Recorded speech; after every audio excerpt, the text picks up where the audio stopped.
Hello dear students, welcome to most affordable and trusted platform G Center के education.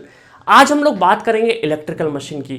क्या electrical machine वाकई में इतना टफ है या इतना डिफिकल्ट है जितना हमें बुक्स वगैरह में इलोबरेट करके सिखाया जाता है? जी बिल्कुल नहीं। अगर इसको सही तरीके से, सही मायने में और एक गोल की तरह लिया जाए कि कौन सी पर्टिकुलर एग्जाम की क्या रिक्वायरमेंट है, उसके हिसाब से अगर पढ़ा जाए तो इलेक्ट्रिकल मशीन बहुत ही ज्यादा आसान है, क्योंकि electrical machine is a most fundamental subject. अगर आपके फंडे क्लियर है, बेसिक्स क्लियर है, बेसिक्स में क्या चाहिए? नेटवर्क थ्योरी चाहिए। अगर नेटवर्क थ्योरी क्लियर है और जितना बेसिक्स अगर एक टीचर बहुत अच्छे से बता दे तो आपको ये सब्जेक्ट पढ़ने में बहुत मजा आएगा, क्योंकि ये सब्जेक्ट हम लोग डे टू डे लाइफ में बहुत ज्यादा डील करते हैं और हर एक इलेक्ट्रिकल इंजीनियर के लिए सब्जेक्ट्स आना बहुत जरूरी है। अगर आपने इलेक्ट्रिकल इंजीनियरिंग की है और आप अगर टेक्निकल फील्ड में कुछ भी करना चाहते हैं, कोई से भी एग्जाम का, कोई सा भी एग्जाम उठा लीजिए, अगर किसी भी एग्जाम का आपको अगर प्रिपरेशन करना है तो उसमें इलेक्ट्रिकल मशीन का वेटेज बहुत ज्यादा होता है। ठीक है, तो इसको हम लोगों ने बहुत ही प्यारे तरीके से, क्रिएटिव तरीके से, जिसमें बहुत ज्यादा थ्योरी के साथ साथ न्यूमेरिकल भी है,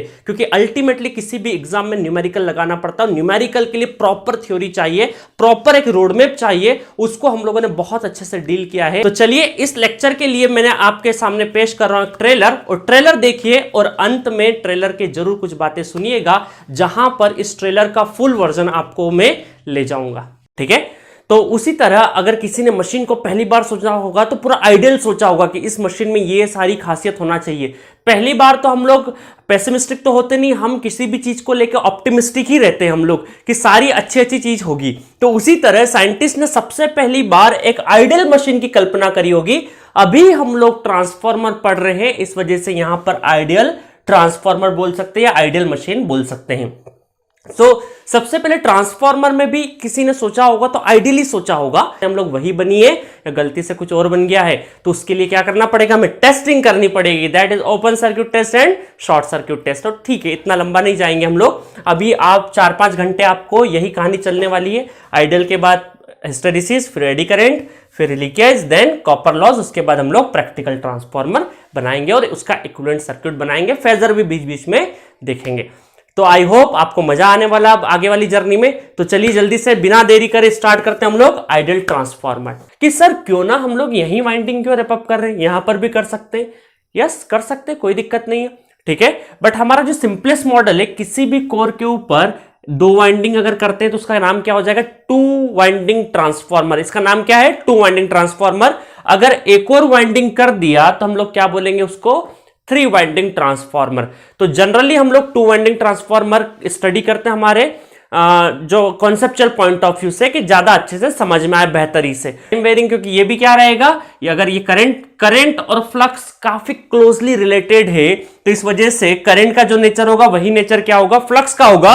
और करंट का नेचर क्या है? साइनोसॉइडल नेचर है, इस वजह से फ्लक्स का भी नेचर क्या होगा? साइनोसॉइडल, मतलब टाइम वेरिंग फ्लक्स है। और टाइम वेरिंग फ्लक्स किसी वाइंडिंग से अगर लिंक हो रहा है, इसका मतलब क्या प्रोड्यूस करेगा? According to the Faraday law, electromagnetic induction होगा और वहां पे ईएमएफ जनरेट होगा। वो कौन सा होता है? आरएमएस, पीक, एवरेज, इस तरीके से ऑप्शंस होते हैं। तो आपको क्या ध्यान रखने का? एम लगाया मैंने, मैक्सिमम फ्लक्स है ना, क्योंकि फाई एम देखो कहां से है, फाई एम क्या चीज है? Phi M sine omega T maximum है। तो आपको ये ध्यान रखना है। तो कई बार बार के इसरो के एग्जाम से छोटे छोटे पॉइंट्स आते हैं। चलिए अब देखते हैं, सिमिलरली अगर हमारा यही फ्लक्स, सेम फ्लक्स कहां लिंकअप कर रहा है? हमारा सेकेंडरी वाइंडिंग में लिंकअप कर रहा है, सेकेंडरी वाइंडिंग में लिंकअप कर रहा है, और अभी ये क्या है? ओपन है। देखो इवन अगर फ्लक्स से हम लोग बोल सकते हैं कि जनरेट हो रहा है तो फ्लक्स को अपोज करेगा, बट यहां पे फ्लक्स का यूनिट क्या है? वेबर है। करंट का यूनिट एम्पेयर है। उसके बाद ये करंट किससे क्रिएट हो रहा है? V1 से, जिसका यूनिट क्या है? वोल्ट। मतलब E1 भी कायम है वोल्ट में और V1 भी कायम है वोल्ट में। तो इन दी सेम डायमेंशन को अपोज करेगा। तो E1 किसको अपोज करना चाहिए? V1 को अपोज करना चाहिए। और यहीं पे बहुत सारी कंट्रोवर्सी होती है और यहीं पे अलग अलग किताबों के राइटर अलग अलग चीजें ले लेते हैं और यहीं से सारा कंफ्यूजन क्रिएट होता है। इसका मतलब एक तरफ से करंट क्या हो रहा है? एंटर कर रहा है प्लस में, और दूसरी तरफ प्लस से निकल रहा है। ठीक है, तो ये मैं आगे चल के डॉट कन्वेंशन भी बताऊंगा, उसमें और अच्छे से क्लियर करूंगा ये सारी चीजें। अभी इस बात का ध्यान रखिए कि जो सेकेंडरी साइड में इंड्यूस ईएमएफ क्रिएट होगा, जो सेकेंडरी साइड में इंड्यूस ईएमएफ क्रिएट होगा, वो उसके बाद इंड्यूस ईएमएफ क्रिएट करने के बाद जो प्लस माइनस की जो पोलैरिटी वो कैसे डिसाइड होगी। सो ये तो सिर्फ ट्रेलर था कि किस क्रिएटिविटी के साथ आपको ये सब्जेक्ट डील किया जा रहा है जी सेंट्रिक ऐप पर।